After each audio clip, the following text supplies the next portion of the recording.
The penalty, no penalty. To make matters easier, I would just say any ball that hits the arm, just give a penalty. Even if it's accidental? Yeah, for people who hadn't seen it, Leeds beat Everton 1 the last side with a penalty. James Tarkowski is penalised. A shot from distance from Leeds, and he basically had his arms down by his side, but he used his arm to block the ball. And then he gave a very honest post-match interview, saying how ridiculous the whole situation was. Gary Neville and Jamie Carragher had an argument about the legitimacy of the award. Gary said yes, Jamie said no. Right. Jamie is an Everton fan growing up, obviously. Yeah, not openly. Not that he brings his bias to bear in his comments. I think that's gone now, isn't it?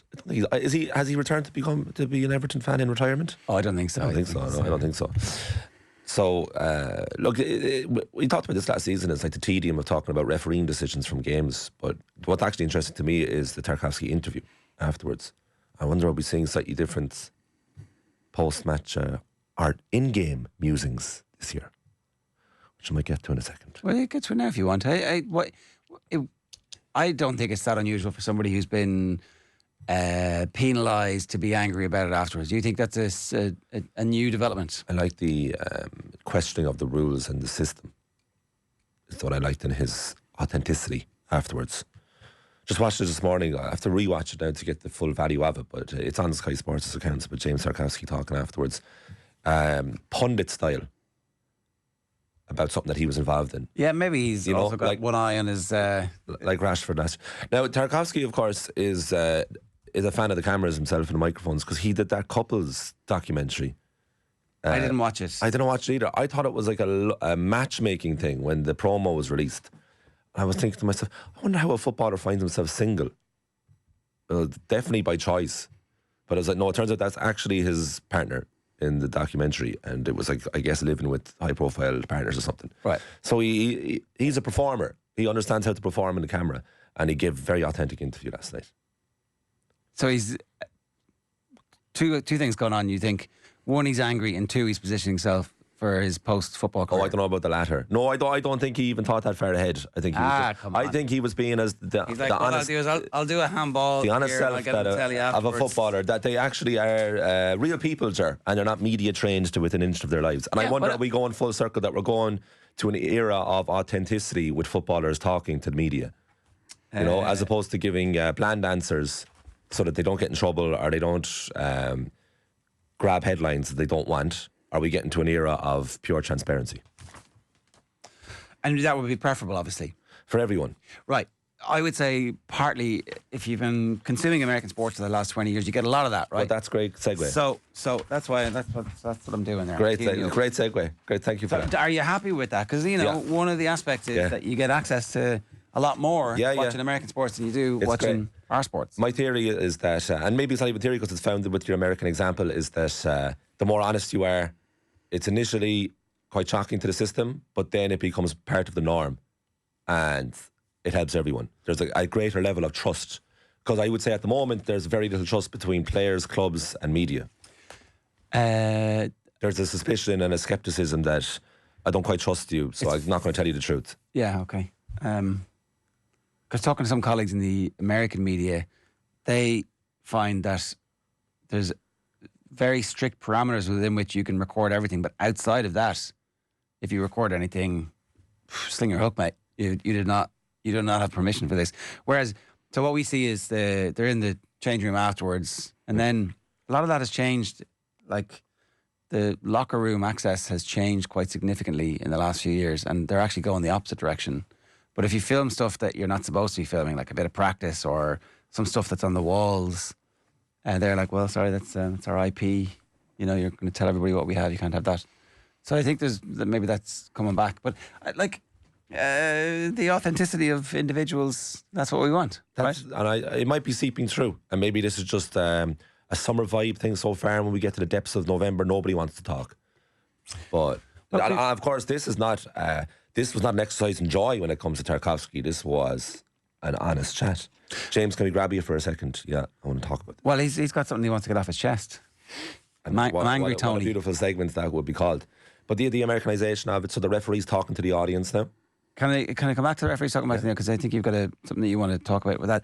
But we've got David Clifford for 27 minutes, which is unusual that you get the greatest footballer of all time Like just sitting there and Amazing. picking up his awards for Player of the Month. If you want to win a Player of the Month award, it's the July one, because that means that you won the All Ireland, right?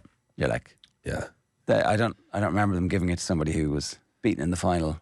Like, oh, you did really well, but you know. And he is just a man in full control of the narrative around him and his response to that. Yeah.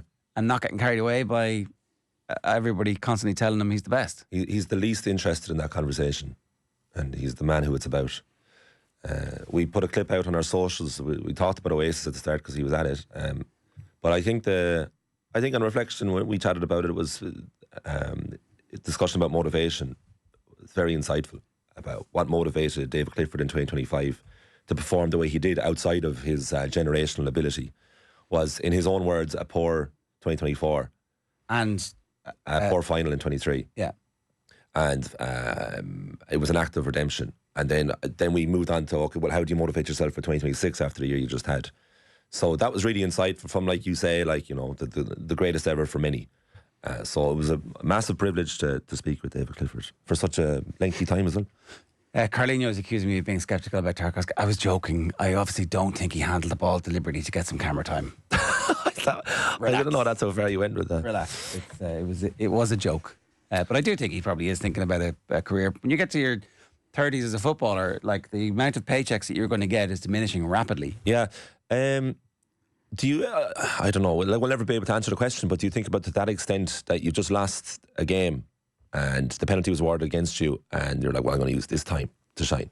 Well, I'm going to get out there and make sure that I don't get... it wasn't my fault. It's their fault. I think it was just pure... See, the way I saw it, for what I thought it was, which was a guy saying, this is wrong and the system needs to change. And that's great. Is it wrong? Players are doing what that. does everybody think? Because, like, When the handball, it's just so ambiguous. I have two competing views in my WhatsApp groups. One was like, clear pen, leans towards it, and the other was like, not a hope, never. Like, if that's a pen, everything's a pen. The problem is you can't write down the rule of subjectivity when it comes to handball decisions, because, like, sometimes, like, a player really did not mean to handle it. But the argument is, well, if the hand or arm wasn't there, then the ball would have continued on its trajectory. I.e., it would have gone in. So therefore, you can't play with your hand in football if you're an outfield player. So therefore, you have to be penalised. But if I'm the distance between me to you and I bait the ball at you and it happens to hit your arm, but how fair is that? It going in anyway thing was important, because, like, that wasn't going to be a goal. I think it was on target, wasn't it? Well, but it was a fair out distance away, so you'd imagine Jordan Pickford would have seen it. Yeah, well, Jordan Pickford, he's not very good. That's what, harsh. What are you At basing the very that start of the game, you're like, well, he's still... I think he's a good player. I think people get... He vexed. I think people get he's vexed. like running around the place, and the defence are all like very calmly passing it to each other as he's always been like that. That's the Jordan Pickford goals. shtick since early days of Sunderland. Yeah, like, that's no his thanks. thing. I think he's a better goalkeeper than he's given credit for. Everton weren't very good last night. Why would you not start Jack Grealish? I was surprised he wasn't. Obviously only got 20 minutes The in. 11, but, like, you know, the guy barely played a tap last year. You know, he started 7 games. He barely played a tap, so you'd expect him to be like fighting fit and ready to go, and he's had the full off season. Well, I'm sure he wanted to play, but Dahi obviously saw something different than him. Yeah. So he comes on in the 70th minute.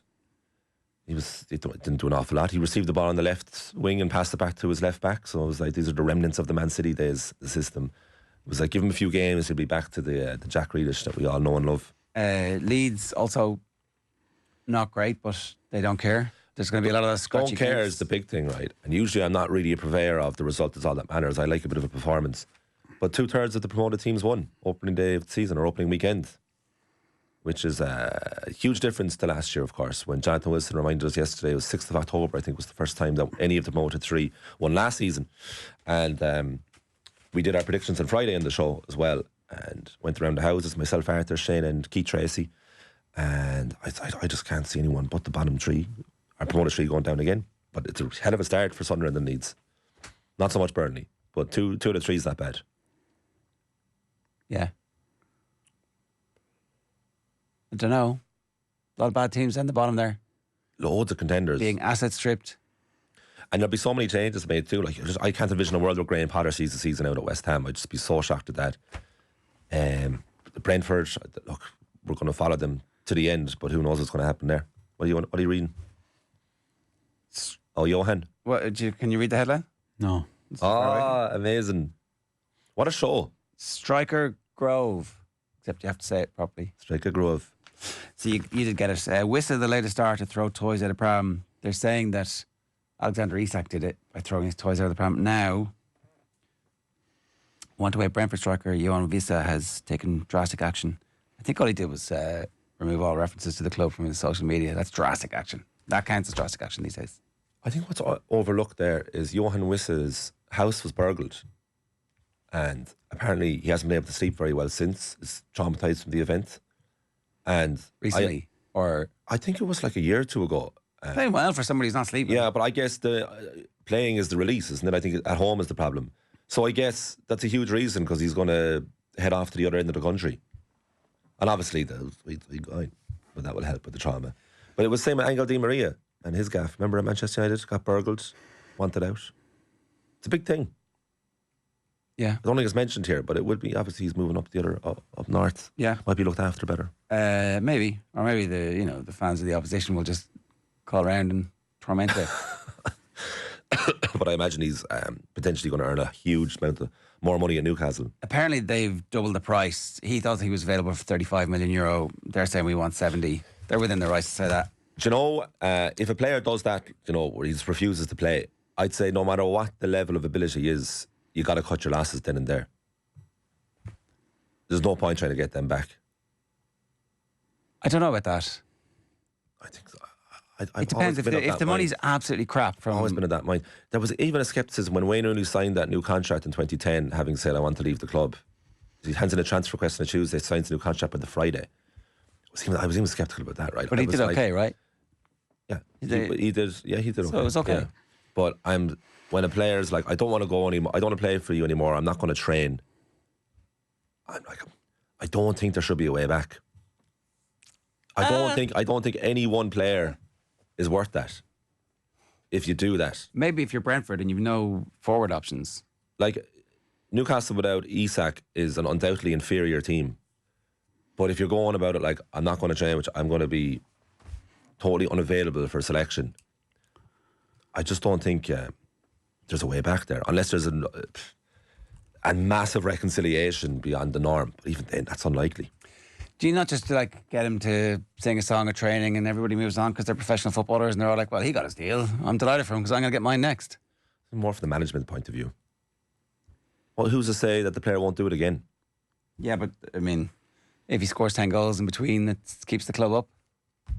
I can't envision a world where Wissa stays. You think it's a toxicity to us. And then Isak's obviously going to go too. And with these things, that's how they resolve themselves, especially at a club where you're potentially going to a bigger side. Like, it was like Dimitar Berbatov at Tottenham.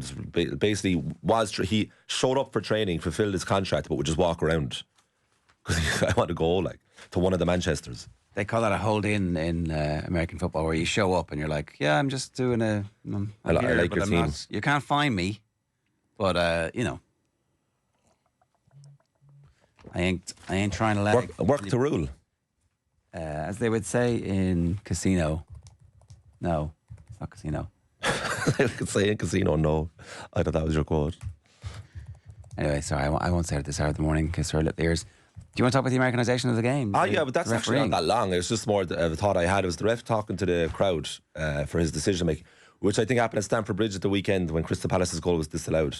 The ref explained it to the crowd. It's Rule 13. I didn't see the actual bit he's saying to the crowd. But that must be on their minds so much, these refs who were anonymous up to this point, whereas I actually have to talk to the audience now for a decision.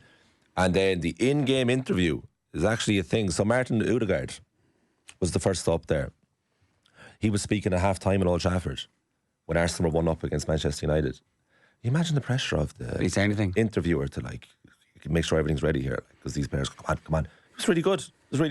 He actually broke down what happened in the first half, what they need to do. Because I imagine there's all the player wants to do is head off to the changing room. He's no interest in talking. But Odegaard was like, this is what happened in the first half, this is what I try to do in the second half, without giving too much away. So you have to nuance the fact, you have to edit out. I can't tell him the exact plan, but I'm going to tell you something anyway. It was a really good start. I never thought I'd see the day.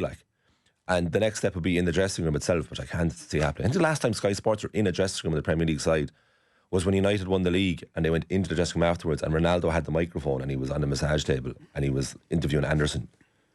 I think that's the last time they've been in an active Premier League side's dressing room. But I'm all about this.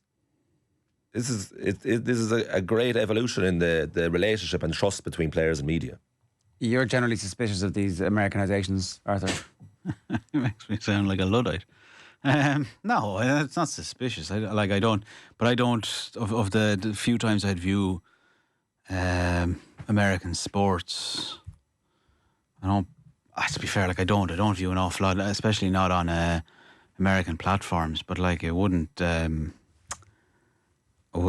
suppose it's all like an exercise in making money, it's not, so that's kind of a bit of a negative. It just doesn't, I don't know, it is interesting. And I liked the new cameras they seem to have. There's definitely something that they have now where they definitely had one where it could go in lower behind the corners.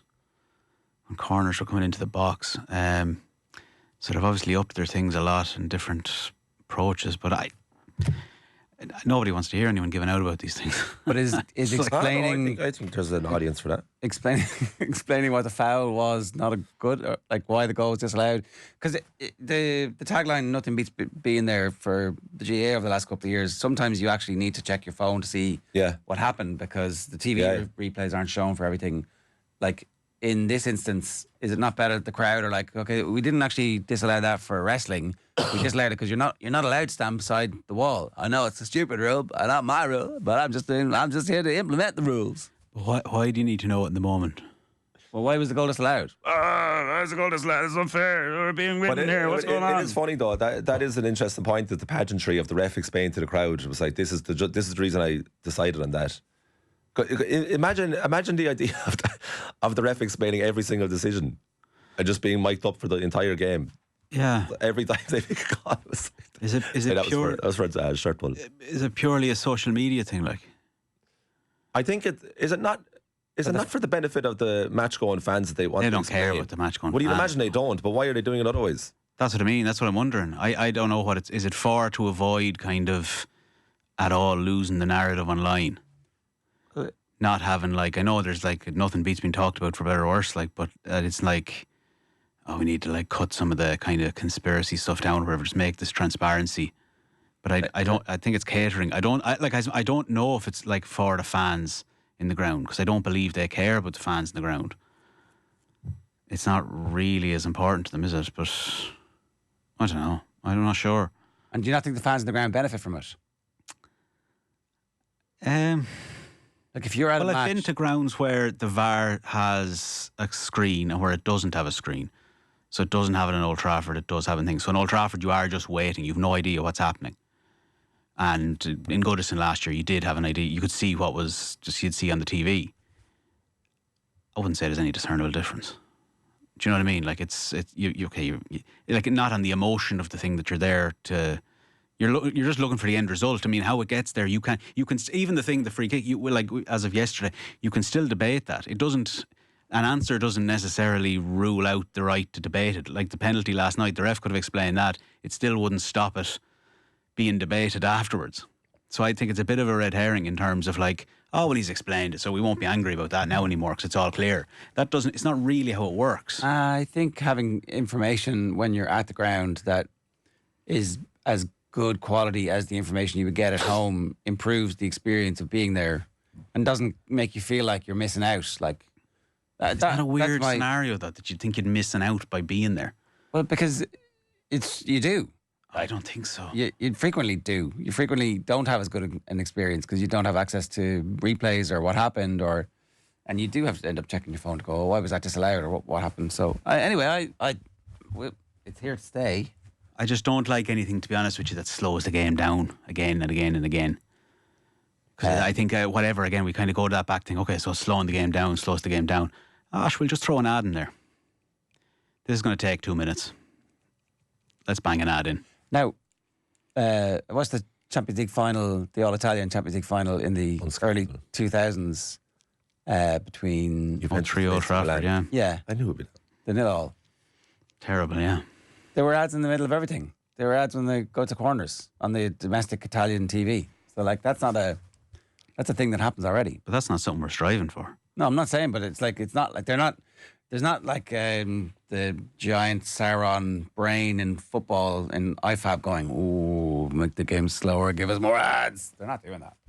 It's like that's a conspiracy. I don't think it's conspiracy. I don't, like. It's not like you'd have to ask yourself why it's being done. Like it's not like it's a new idea. Rugby's been doing it for years. So why are they doing it now?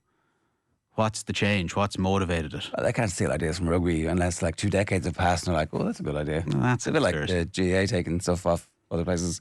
Oh, concussion subs? No. Enough time passed. Concussion subs is a great idea. Anyway. It's interesting, yeah, evolution, that's all. Another thing I saw this morning here, Gary O'Neill, remember him? Former Bournemouth and Wolves boss. He gives this interview, right? I don't want to spend long on this, but it's just interesting. He's been out of the game 8 months. I thought it was longer, to be honest. Completely forgotten about Gary O'Neill. Do people remember him? He was kind of a young, promising manager in the league at one point.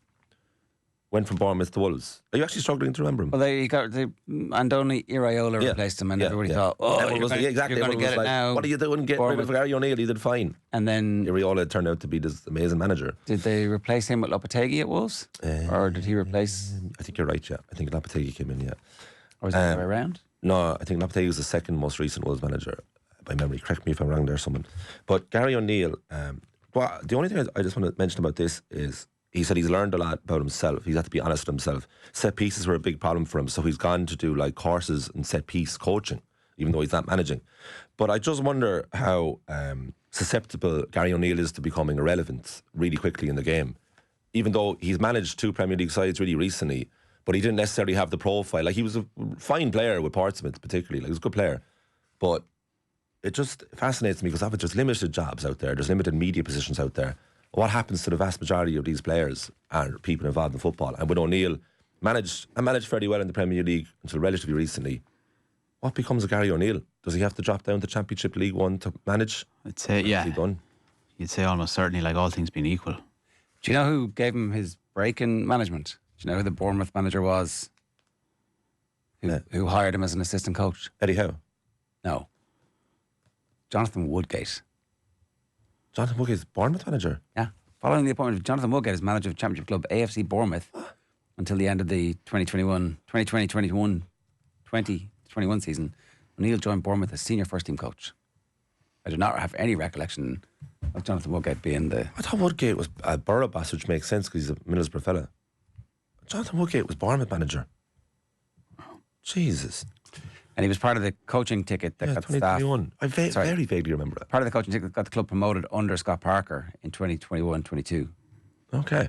Scotty Parker got sacked. He takes control, keeps them up. Isn't that it? Yeah. You look at someone like Phil Brown went down the leagues after managing Hull. And Mark Hughes, he's managing Bradford recently, and he was the first manager under the money at Man City, and now he's in League Two managing, or was. But the slippery slope, you can do fine, and Gary O'Neill was doing grand. We were wrong. O'Neill was appointed head coach, replacing Lopetegui, who left. Oh, yeah, sorry, it's 28 months ago, so they got they have the incumbent now.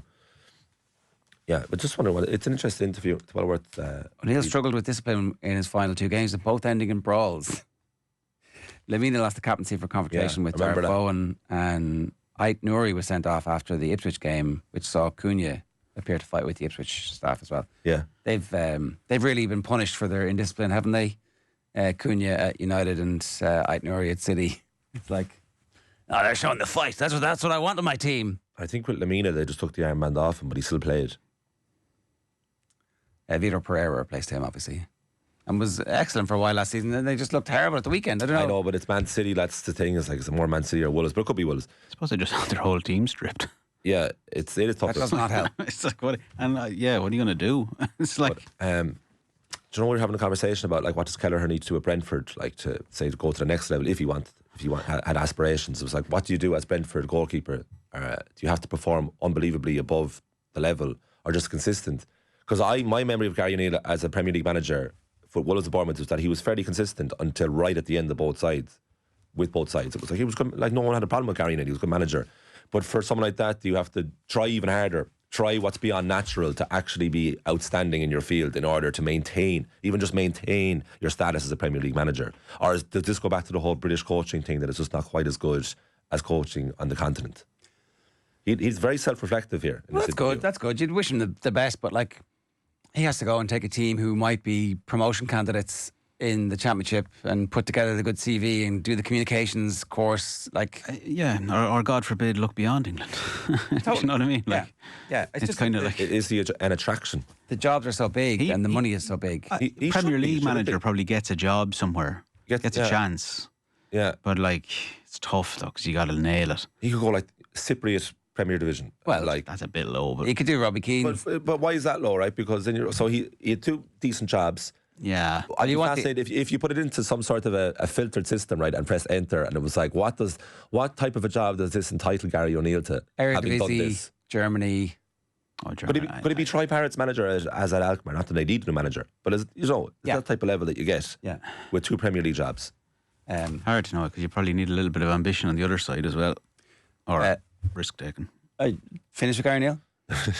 Well, I hope he's not finished with football, but for now he is. Good photograph in the Examiner. You can't really see it there. It's Jim Bulger, Paul McGrath, and Davy Russell at the Hurling for Cancer Research game last night. You watched a bit of this. I did. Netwatch Cullen Park, Carlo. It's obviously that's where it is, isn't it? Yeah. It's very strange watching hurling slow down.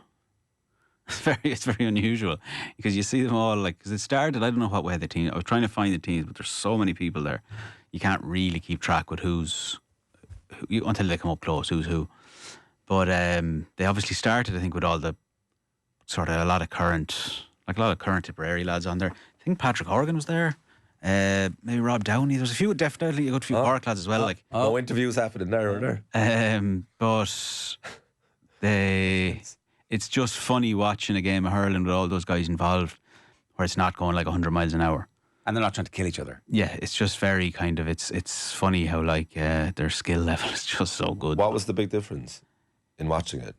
It's just so much slower. Like are they at walking, jogging pace? I mean, not. Yeah, I mean, when not on the ball, they're walking around. When jogging around, kind of on the ball, but like jogging, like no one was sprinting. But you get to see the natural ability.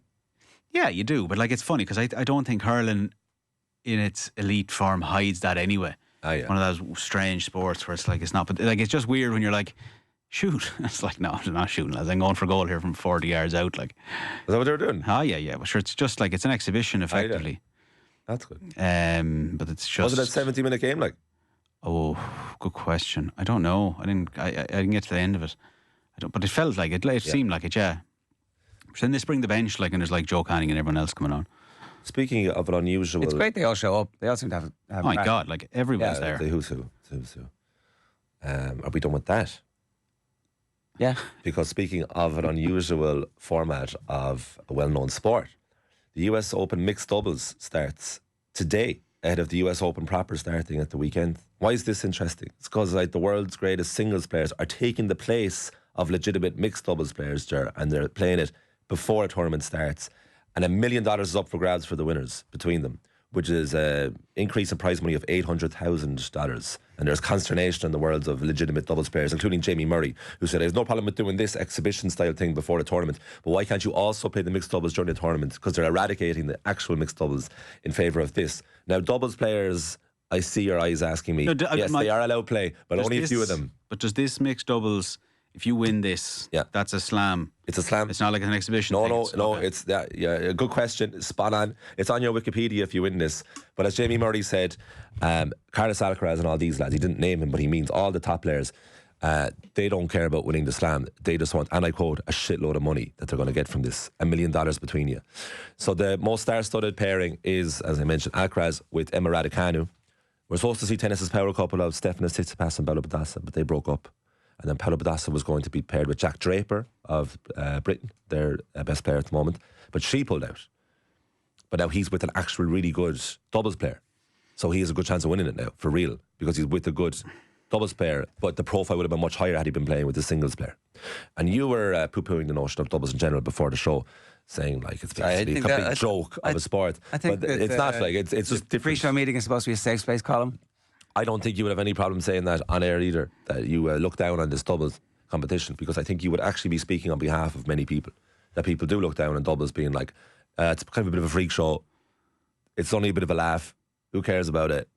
Well, it's like, come on, why are they showing the doubles? I want to see the singles. Most times, yeah. Very few people, I would say, actively watch the doubles. How many doubles champions, without having looked it up today, how many Grand Slam doubles champions can you either remember or name from the last 2 decades? Yeah, it's very few. Like, yeah, that's what I mean. So you kind of like, it's a good call by the US Open. It's quite ruthless, but it eradicates the genuine double players. They're not really happy. But like the world in passing, if they're watching this, they'll be like, "That's quite interesting. I watched this." So you say, and the reason I brought it up, it's a different format. First 3 rounds is best of 4, or goes to 4 games per set, and then after the first 3 rounds, it's the usual 6 games.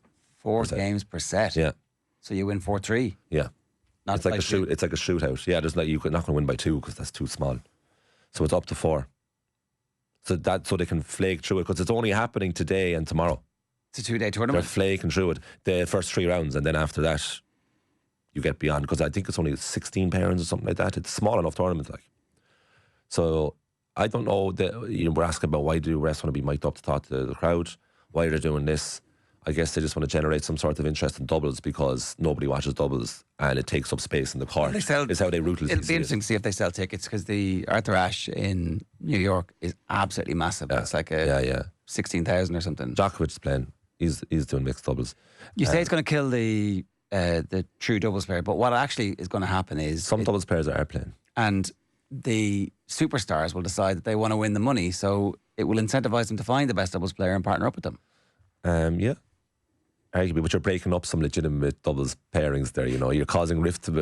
People have built up this personal relationship and they can no longer play with each other. So that's tough, Professional sport. Cincinnati Open there happened as well. So Carlos Alcaraz beat Yannick Sinner 5-love, and he retired sick, in tears. Apologised to everyone. Carlos Alcaraz wrote, when they write in the camera their little thing, he said, "Sorry, Yannick," which it would be really sarcastic from an Irish perspective, but he actually was like, "Sorry that you got sick and couldn't play the final." Probably. Alcaraz wrote this. Yeah. And Iga Swiatek continuing her fine form after winning Wimbledon, won the Cincinnati Open too, against Jasmine Paolini. Right. So she's flying. Raducanu's in reasonable form. Yeah. Heading back to the scene of her biggest triumph. Yeah. Robert says, I wonder if Colm was at another gig last night. Still sounds as ropey as yesterday. Oh, it's like worse today, isn't it? We had a hell of a day yesterday. We did. Hell of a day. Like morning after, of course, start with the privilege of chatting with David Clifford, as we're about to play very shortly. And then I bumped into another great.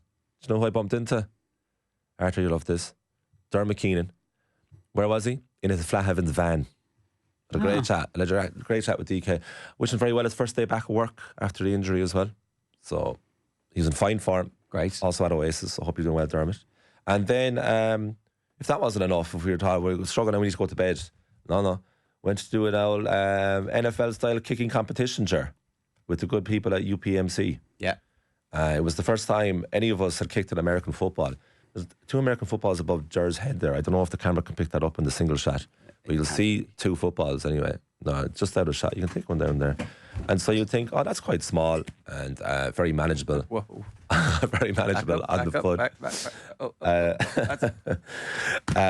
First bit of feedback is like, it's unbelievably heavy on the foot when you kick it.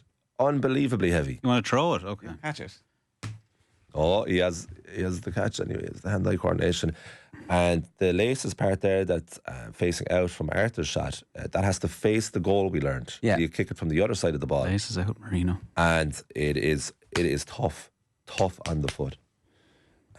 So we competed, Ger against myself, against Dara, against Ross, against Matthew, who will be on the show later. There's one clip of this on our Instagram of Ger kicking. It's good. And it's we good will missile have along the the ground. whole production out in the coming weeks as well for people to see our efforts in the competition. We actually competed in we did the actual competition that they would do. My shins did not. You were recover. in bits afterwards. I could barely drive. I was like driving over the claw. You were talking with pain in your voice. What were you doing though? What were you like? Kicking. But just kicking? Kicking Okay. football. What was wrong with your shin? I have shin splints, and they re-emerged with the. You shouldn't have balls been there. are really heavy, like really, like they. I will believe it.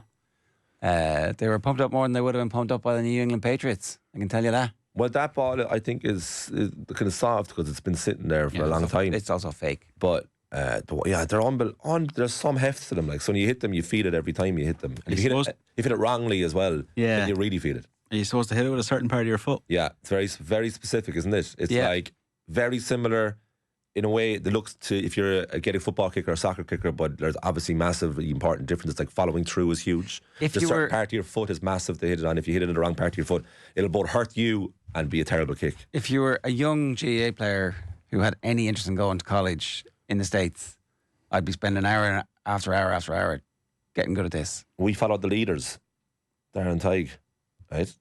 And they were talking us through this. Interesting feedback was like the most consistently successful people at this from an Irish perspective are second choice Gaelic football goalkeepers because they're used to punting it long.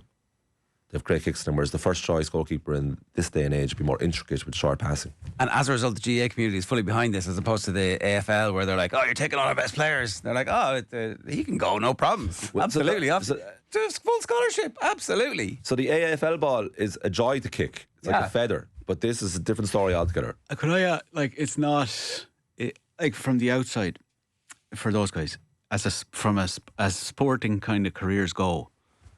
But I mean, not tough enough. Like, is it not very mundane in terms of what you're asked to do or what your requirement of? Like, you're just kicking to restart games, take punts. Well, but there's huge pressure on you. No, I know the pressure, but like, is that the extent of it? Well, but actually, some colleges are so rich now that they can give full scholarships to the guys who just do the restarts. If you can ping a restart all the way into it's a weirdo through the back life, of the end zone. Well, you got to college for 4 years. No, I'm not. Like, it's an absolute win. Do you know how weird I was? Dara Leader was explaining it to me, and he was like, basically, and most people will know this already, but basically, you're expected to nail every kick. Yeah. And not just nail it, but like get it perfect. And if you miss one, you're like, the massive doubt about you straight away. So I asked him, was like, is there a fundamental disrespect for kickers in a game? I was like, absolutely. You're just completely expected to nail every single kick. And I was asking him, if you get it over, but your technique is a bit off, the ball swivels too much, is that looked down upon? He's like, yeah, like you have to have the style and technique to go with the actual accuracy as well. So you nearly need to perfect it. Now there was some talent within the off the ball team, I tell you that. Oh yeah, people are picking it up pretty fast. Colm particularly, he's talking about himself there. No, I'm talking about. He made it all the way. Made it all the way through to the end. Nailed his first 4. Yeah, but then I kicked the last one. Then bottled it just wrong, and it just went under the bar. But that was so you go back. Yeah. Ed O'Shea did it in that toughest grade before, didn't he? I think so. Yeah. I don't want to reveal because we're going to have a series about this. Like, but there was serious talent on the team. Like, what's the snap time? You got about, is it 3 seconds or something? 1 point. 1.3. Yeah. So we did that. We did one of those. We did the snap kicks. They're amazing. What you do. So that was class. With Tighe pass back Dara. Dara puts up his fingers. When I put up my finger, you start running. So it goes against every instinct, right? Because you're running towards the fella to kick his hand off. So you have to time it perfectly. But you have to start your run to the kick before the ball is actually there. They have the final of the competition. They've been all around the country over the last couple of weeks since we started talking about it. When we had Dara in, was that about a month ago at this stage? Around, yeah. And the final is on Friday. Last year's finalists, 8 of them ended up with full Division 1 scholarships, and one of them is obviously kicking for the Green Bay Packers, and hopefully will end up on the practice squad this year. So, who's the fellow we had in here? It was a while ago. I think it was on PM, and we had a guy who was he's an American fella. He'd been, but he missed. Oh yeah, in the Super Bowl. Was he a 49er or was he? No. Had he missed in the Super Bowl? I forget. I think he did, but I don't know who he was playing for. But well, it's just I'm not for a second, just to my earlier point, questioning the severity of what can go wrong. I just find it to be such an unusual sporting career, having such a one job. You don't have to be au fait with even the rules of the game. Yeah, it's so odd. Like, you don't have to have any interaction with your teammates regarding strategy. Your job is to go out and kick. So there's an enormous amount of pressure on it. But there was we're in Ballyboden doing this. So there was a whole gang of people on the other end of the pitch playing as well. it's an industry. It's fascinating, like, because Dara was telling me, there's people going from like working a day job to playing in front of 90,000 people, and it happens just like that. It's such a ridiculous niche that you can get into in top level sport. Charlie Smith is definitely going to make it. They were saying he, I think, kicked 3 buttes during the week, but I can't remember who that was. Sean Swisham. That was it. Steelers, yeah. Right, a reminder off the wall breakfast is with UPMC Orthopaedic Care. When things don't move or tailor bend like they used to, choose us to help you get back in action. David Clifford is on the other side of the ad break, but we're going to give you your first opportunity to enter cash.